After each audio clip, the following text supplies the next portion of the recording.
What is going on today, guys? Tomcat here, and today we are back in Forza Horizon 2, and today we're going to be looking at the new Pterodyne GURKHA, and you guys know this from the Fast and Furious car pack, and this thing, it's funny because it was an absolute, like, riot to use in Forza 6, right? Because it didn't really fit with the idea of the game at all. It was completely different. It was this, like, big slab of an armored off-roader that, you know, is pretty much just used to either heavily protect the people inside or heavily destroy the people outside. So, it's more at home in a Horizon game, but at the same time, that makes it even more hilarious. So we're gonna do a build of this one. We're gonna drive it around the mainland for a little while, and then we're gonna take it back over to Storm Island.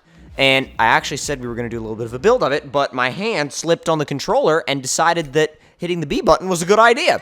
So we're back in the garage now, and we can pretty much only do engine and wheel and tire upgrades, which is kind of whatever. But let's see, we'll do diesel ignition, which that's pretty much, I mean, we're upgrading, like, what, injectors? And let's see, race exhaust, which is pretty much straight piped. Race valves. Did I just seriously look at the weight and it just decreased to 16,270 pounds? It's a bit heavy. Race single turbo, 999 horsepower. I mean, that's a lot, but you consider the fact of how much weight it has to move around. I mean, seriously. Over 1,000 horsepower. Now, I need to look at the torque, because the torque figure should be pretty good. So we get a lightweight flywheel in here. It's so funny putting a lightweight flywheel on a 16,000-pound armored diesel vehicle. So we're running 1,017 horsepower and 2,237 pound-feet of torque. That's not bad at all. But then again, when you consider the power-to-weight ratio of a 16,336-pound vehicle, that's when things start to come into perspective a little bit, because you realize, you think about it, and you're like, that's like, that's wrong. 355s in the front, and I'm guessing it's going to be 355s in the rear as well. Oh my god. That's a lot of tire. That's a lot of tire. I do not want to be the guy that tries to mount that. Like, that tries to mount those tires. Holy crap. I'm going to take a look at putting some different wheels on here, but I don't know, because I'm not sure if there's any that really fit the idea of this thing. Because if you look at the stock wheels, they're like, you know, these ultra, like, armored type deals. And I don't know, I think they fit the thing better than any of these other wheels would. So I think I'm going to go ahead and leave them. Actually, wait a minute. I was kind of trying to see if I could look around kind of into the engine bay, but not from that view. I was wanting to see if I could see maybe, like, just a glimpse of the engine bay. But now we're going to take this thing out, see how it drives. We're going to maybe do, you know, a couple jumps with it and see how it, well, flies. And then we're going to take it over to Storm Island and see what it does there. Because over on Storm Island, I'm pretty sure this thing would not only be a ton of fun, but it might actually do kind of well. So it is all-wheel drive, and it is a turbo diesel, so that means we're going to do a four-wheel drive boosted launch. And that doesn't work at all.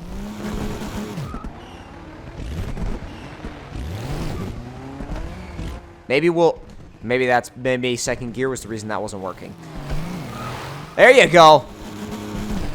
Red line comes really fast. You don't even have any time to wind it out. It just revs out to 4 and stops.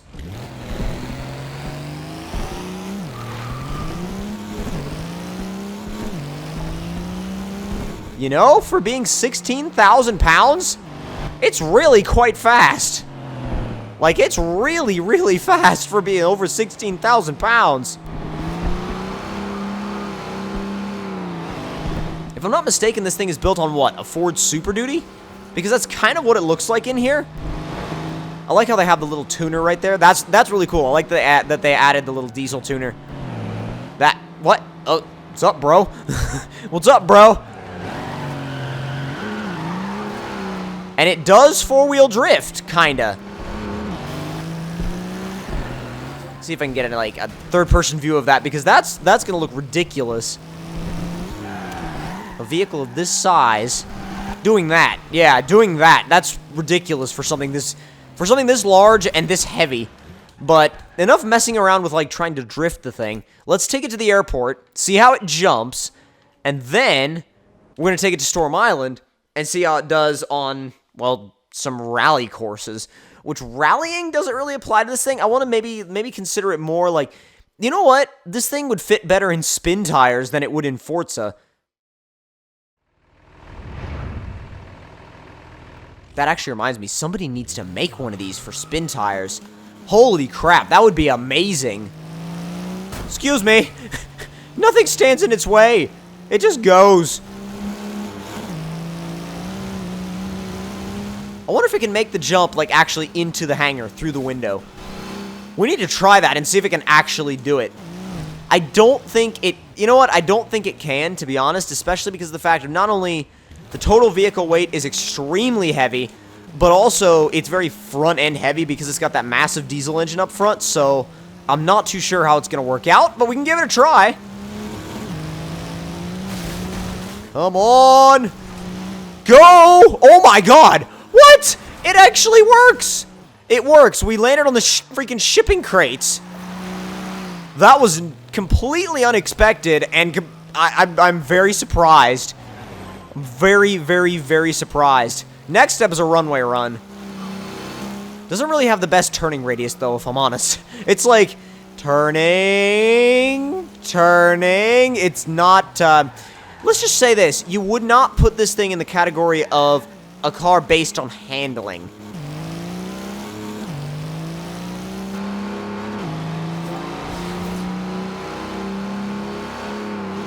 The speedometer really only goes to 100, so it's really not worried about any speed past that.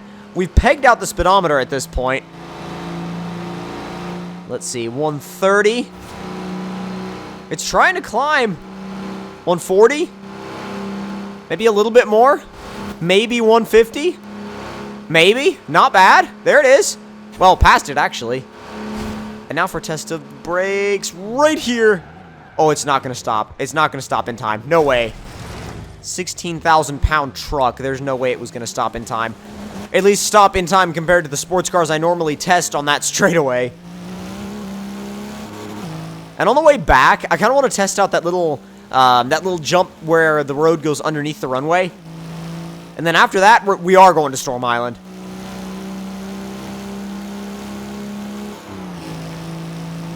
Come on! It's like you just find yourself just sitting there yelling at the thing. You want it to go faster. Oh, dear. Go!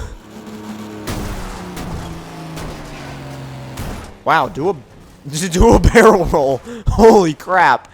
Jeez. Well, that went well. So now, off to Storm Island. Let's see. Storm Island, yes, sir. Yes, we do want to travel to Storm Island. In the GURKHA.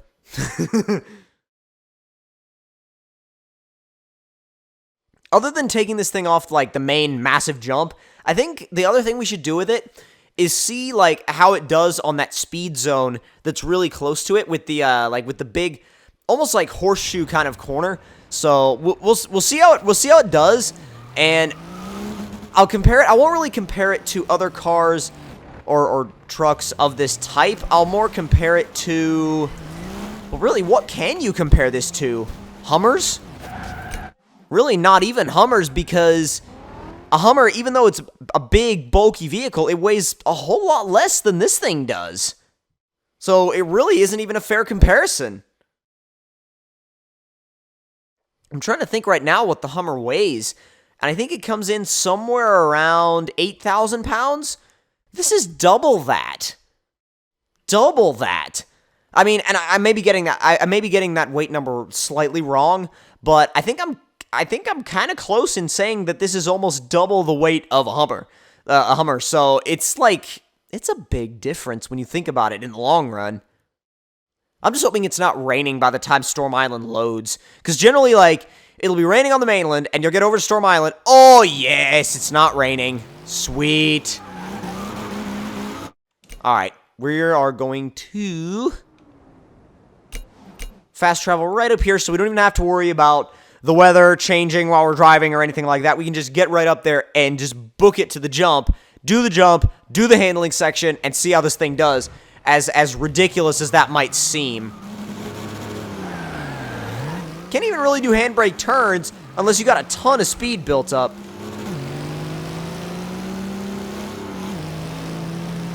And the gearbox doesn't really shift that fast at all. I mean, I get that this is, like, really, like, if you want the authentic experience of this truck, I mean, you should drive it as an automatic, because that's what it is an automatic. I'm driving it manual with clutch, so I'm kind of forcing it to shift a whole lot faster than it was originally intended to. And as you guys can see, it doesn't really like that.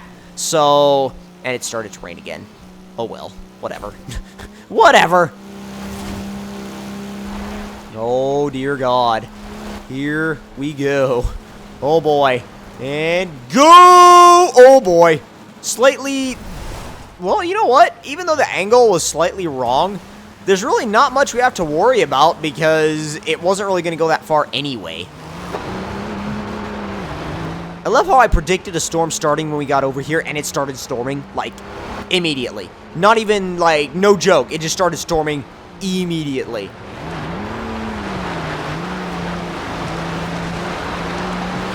You know what? On dirt, it can all-wheel drift really, really, really well.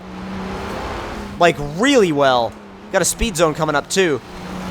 Again, I'm not expecting anything, like, earth-shattering with this speed zone, but we'll see what we can do. I don't even want to 1v1 that Raptor. I mean, I know it's like giving it to us as like a, you know, like a targeted drivatar, but I'm still not. I'm not gonna race the Raptor. The Raptor is gonna destroy this thing.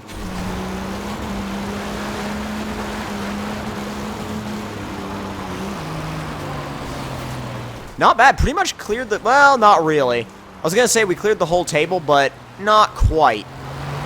Now, power out of it. Come on. Let's see that 2,000 plus pound-foot of torque. Now let's wait for that Raptor. And just to close this out, let's see if that Raptor wants to race.